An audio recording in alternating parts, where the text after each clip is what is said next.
Hello, bienvenue sur la chaîne. Ce soir, on va parler du métier de full stack AI développeur et on va parler aussi un petit peu de news autour de l'IA et un peu de l'avenir de cette chaîne d'ailleurs.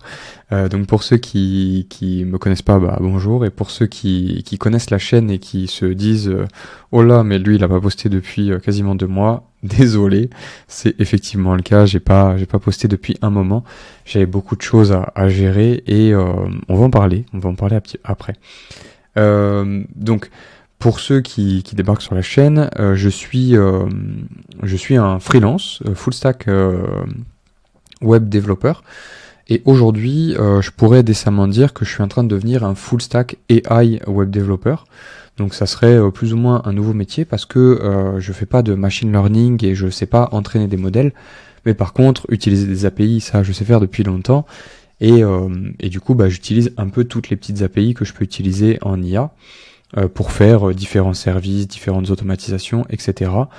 C'est aujourd'hui le gros de mon métier, de faire de l'automatisation et de l'interactivité, des choses comme ça.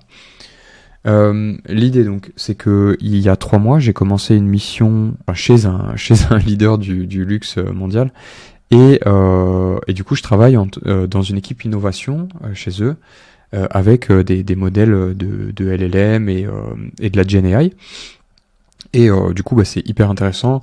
Il y a énormément de choses que j'apprends, il y a énormément de choses que j'ai envie de vous partager sur la chaîne. Et c'est pour ça que je reviens faire des vidéos. Mais voilà, l'idée c'est que ça avance très très vite. Ça avance vraiment très très vite. Et je me rends compte que c'est une vidéo qui sera à part entière sur la chaîne pour parler un petit peu de ce que je pense être le futur et l'avenir du métier de développeur. Puisque je pense que, comme beaucoup d'ailleurs de développeurs que je fréquente, on commence à penser que en fait on va se diriger plutôt vers un métier de manager d'IA plutôt que de développeur. Enfin, il y aura toujours besoin de développer et de checker le code et le développement web, mais il y a de fortes chances pour qu'on manage de plus en plus des IA. Aujourd'hui, je compte pas le nombre de tâches depuis que j'ai commencé cette chaîne et depuis que j'ai commencé à m'intéresser à tout ce domaine. Je compte pas le nombre de tâches que j'effectuais avant en 4, 5, 6 heures, peut-être même 8 heures de travail. Enfin, en tout cas, des tâches qui, des fois, auraient pu me prendre une journée à chercher dans des docs, à chercher sur des forums, etc. Et qui aujourd'hui, avec les bons prompts, avec la bonne façon d'utiliser l'IA, pour mieux comprendre et pour coder les sous-parties qui sont finalement des fois du boilerplate en fait, en quelque sorte. Une fois qu'on a une idée bien précise de ce qu'on veut faire, le faire générer et vérifier que ça correspond bien à ce qu'on veut, c'est quelque chose qu'avec un petit peu d'expérience on peut faire avec beaucoup d'efficacité. Et aujourd'hui, je compte plus le nombre de tâches, je vous disais, qui avant me prenaient une journée et qui aujourd'hui me prennent 2, 3 ou 4 heures max, quoi. Et donc, je me dis qu'on se dirige de plus en plus vers ça. Ce qui m'amène à, après des mois et des mois de réflexion, au final, depuis le début de cette chaîne où j'étais un petit peu perdu et où je savais pas exactement dans quelle direction aller, et bah, je commence à me rendre compte que moi, mon truc, bah, c'est le dev, c'est l'IA. J'ai beaucoup d'autres sujets, etc., qui me plaisent, mais dont je parlerai que casuellement sur la chaîne. En tout cas, tout ce qui est la 3D, peut-être le media buying, etc., ça sera pas des sujets d'aujourd'hui. Moi, ce que j'ai envie de vous présenter et là où ma valeur ajoutée c'est dans l'expertise technique et c'est dans vous présenter des projets d'IA à suivre, des personnalités d'IA à suivre, des automatisations, des projets, des API, des choses comme ça qui peuvent vous intéresser. Typiquement, récemment, pour Kams Yoga, j'ai travaillé sur un système de recommandation et très bientôt, je vais commencer à mettre en place aussi un système de tri des emails fait avec des API d'IA que j'aimerais certainement présenter sur la chaîne. Bref, il y a énormément de choses dont j'aimerais vous parler. Le gros et ce qu'on va aborder le plus certainement sur la chaîne, c'est le fait que l'IA, que ce soit pour les développeurs ou par les développeurs, j'en sais rien, mais en tout cas, aujourd'hui, tous les outils IA commencent à prendre de plus en plus une direction d'agent. Et ça, c'est un sujet en tout cas pour pas être dépassé, parce qu'on sera dépassé hein, tous, je vous le dis. Enfin, en tout cas moi j'en suis convaincu. Mais il y a de plus en plus en fait de systèmes et de gens qui mettent en place des nouveaux projets qui servent à créer des agents en fait, à automatiser des tâches qu'on n'aurait jamais pu penser, imaginer. Ce qui d'ailleurs, je peux vous montrer un exemple. Je vais me mettre sur le côté. Mais Matthew Berman, tac, vidéo. Donc Matthew Berman, j'en parle souvent sur la chaîne, c'est un de mes youtubeurs préférés en ce moment, je binge-watch absolument toutes ses vidéos et je vous conseille de faire la même chose. Mais en gros, aujourd'hui, il y a des projets qui commencent à émerger comme celui-ci. Ah, désolé, tac, je mute. Voilà. Il y a des projets comme ceux-là qui voient le jour et qui sont des projets qui commencent à amener l'IA dans des interfaces pour interagir avec votre machine directement. Ça veut dire que plutôt que d'appeler votre LLM et de faire les actions qu'elle vous dit de faire, et bah en gros elle va pouvoir planifier ses propres actions et par le biais d'interfaces qui ont été codées par des développeurs ou par des gens, et bah elle va pouvoir utiliser votre clavier, votre souris, etc. pour faire les actions et le plan qui a été fait. Donc un des exemples qui est donné dans la vidéo par exemple, ça peut être de lui filer un dossier avec des notes de frais à trier ou des choses comme ça, où elle va pouvoir, voilà, par exemple lire les reçus et remplir des Excel. Ça, c'est du taf chiant à faire à la main aujourd'hui, et il y a de plus en plus de projets comme ça qui vont automatiser ce genre de tâches, sachant que c'est déjà des choses qu'on peut faire sans des projets d'agents comme ça. Mais là où tout ça, ça devient intéressant, c'est que dans ce projet-là, par exemple, on a un système d'évaluation du fait que la tâche a été réalisée à la fin. Bref, il y a de plus en plus de gros projets de fous comme ça. Très prochainement, je pense que sur la chaîne, je vous présenterai du coup ce que j'ai fait un petit peu pour Kams Yoga. Pour Kams Yoga, j'ai fait un système aujourd'hui qui permet d'avoir, donc ça c'est très simple, c'est avec une knowledge base sur le site, mais j'ai un petit peu amélioré le système et du coup en appelant directement la knowledge base de VoiceFlow, on peut récupérer un lien, ce qui fait que quand je pose une question et que l'IA me répond, et bah je peux avoir une recommandation et son URL. Donc ça veut dire que si par exemple moi je dis j'ai mal au dos, est-ce que tu as quelque chose à me recommander, s'il y a un article sur le site qui parle du mal de dos, et ben ça va me recommander celui-ci, ça va m'en parler, ça va me donner le lien en me disant tu peux en savoir plus ici. Donc très pratique ce truc là. Et là aussi où c'est très cool, c'est que j'ai maintenant que j'ai progressé dans tout ce truc là de déploiement continu et tout ça. Aujourd'hui, j'ai une petite API parce que j'utilise beaucoup Nest et je referai certainement d'autres avec Adonis. Mais en gros, aujourd'hui, c'est très facile, c'est devenu très facile avec Postgre et Nest de faire des petites API qui ont des bases de données vectorielles et de pouvoir faire des systèmes de recommandation comme celui-ci où on va poser des questions, on va aussi prendre les réponses de base où l'utilisateur il peut taper au clavier. Et on va aller chercher dans une base de données vectorielle qui contient par exemple ici tous les cours de yoga de la personne.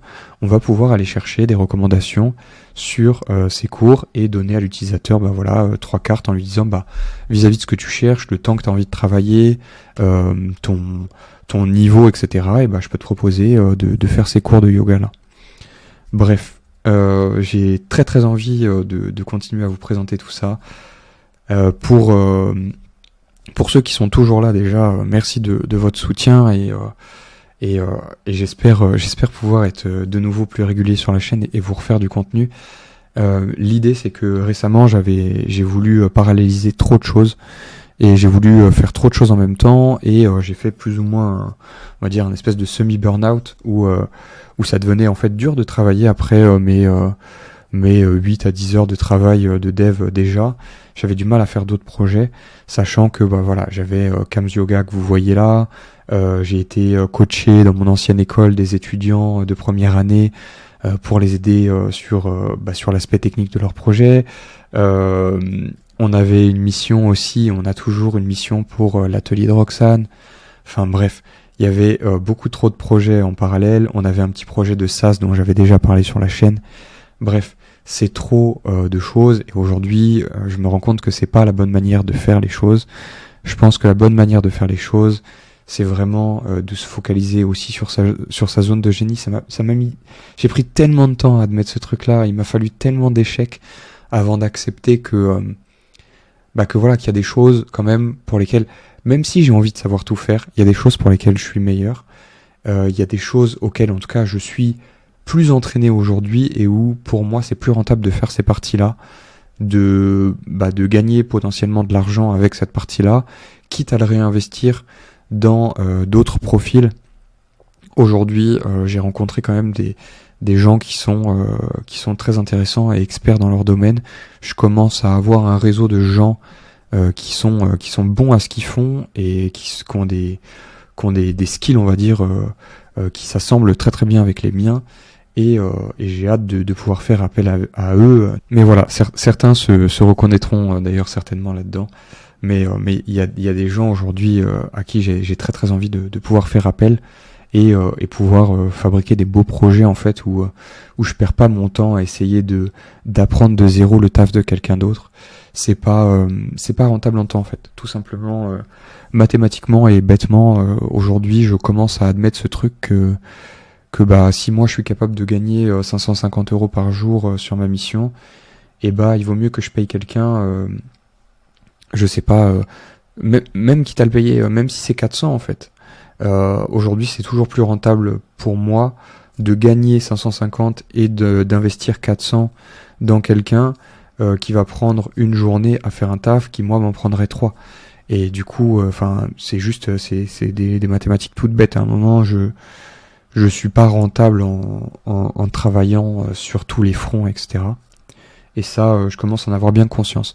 Par contre, il y a des choses sur lesquelles aujourd'hui je commence à avoir une réelle expertise. Je suis capable de mettre en place des API beaucoup plus rapidement. Je peux les mettre en ligne. Je sais comment les connecter à un petit peu tous les services que je veux, etc. Et aujourd'hui, dès que j'ai un petit souci, je suis capable de coder une petite API, de la mettre en ligne assez rapidement et pouvoir l'utiliser. Bref, ça c'est des choses que je vais présenter sur la chaîne. On reparlera notamment d'une grosse inspi pour moi en ce moment qui est Marc Lou. Marc Lou qui a explosé d'ailleurs, félicitations à lui. Il est passé je sais plus, je crois qu'il a commencé il y a quelques temps. Enfin, il avait déjà une chaîne avec 2-3 000 abonnés et il est passé à 50K en 2 mois, je crois, ou 3 mois, enfin bref. C'est un délire. Bon, qu'on soit bien d'accord, c'est pas ce qu'on appelle un overnight success. Beaucoup de gens verront ça en se disant waouh, c'est triché de ouf, le mec en 2 mois il a évolué comme ça, etc. Non, le mec ça fait 5 ans qu'il travaille et maintenant il a explosé. Mais je vous encourage, si vous connaissez pas cette personne, à aller voir son contenu, notamment les vidéos des derniers mois, je pense. Vous pouvez regarder peut-être jusqu'ici. Il y a vraiment beaucoup à apprendre de lui. Et il a un projet qui m'intéresse beaucoup, mais j'avoue que moi j'ai envie de faire ma propre version de ce truc-là, qui est Shipfast. Lui, il a un projet qui est une stack un petit peu toute prête pour les développeurs et les solopreneurs qui veulent créer des petits SaaS. Et son but, c'est de vous donner en gros un kit qui vous permet de créer vos projets super rapidement. Sauf que sa stack, elle n'utilise pas d'API back-end, ce qui, moi, me dérange un peu. En gros, j'aime bien avoir un back-end séparé et pas tout ça dans Next, en fait. Dans Next. Je préfère avoir soit justement Nest, soit Adonis, pour pouvoir gérer moi-même mon API, etc. et pour pouvoir avoir vraiment une séparation de ce qu'on appelle les concerns. En gros, les différentes... Chacun son truc, quoi. Le front, c'est le front, et l'API, c'est l'API. C'est plus pratique et moins bordélique au niveau du code, et je pense que au niveau pour rendre son code réutilisable, etc., c'est à mon avis beaucoup mieux. Au-delà de ça, il y a aussi un truc dans sa stack que j'aime pas du tout, c'est qu'il utilise du NoSQL, et ça pour moi c'est un no-go, en tout cas pas sur des petits projets. Je pense que les bases de données relationnelles c'est mieux, et j'aimerais bien pouvoir en discuter avec lui de ça un jour. J'avais déjà essayé sur Twitter de l'alpaguer quand il avait donné sa stack. J'aimerais savoir pourquoi est-ce qu'il a choisi ce truc là que je trouve que je trouve pas terrible. MongoDB, pour ceux qui ont la ref ou pour ceux qui connaissent pas. En tout cas, voilà. Je m'arrête là pour ce soir. J'ai vraiment hâte de pouvoir vous présenter des petits trucs plus en détail et potentiellement de partager techniquement comment on fait certains projets, quoi. Je vous souhaite une très bonne soirée. Je vous retrouve dans une prochaine vidéo, je sais pas quand, peut-être demain, peut-être dans une semaine, je sais pas. Voilà, bonne soirée, ciao.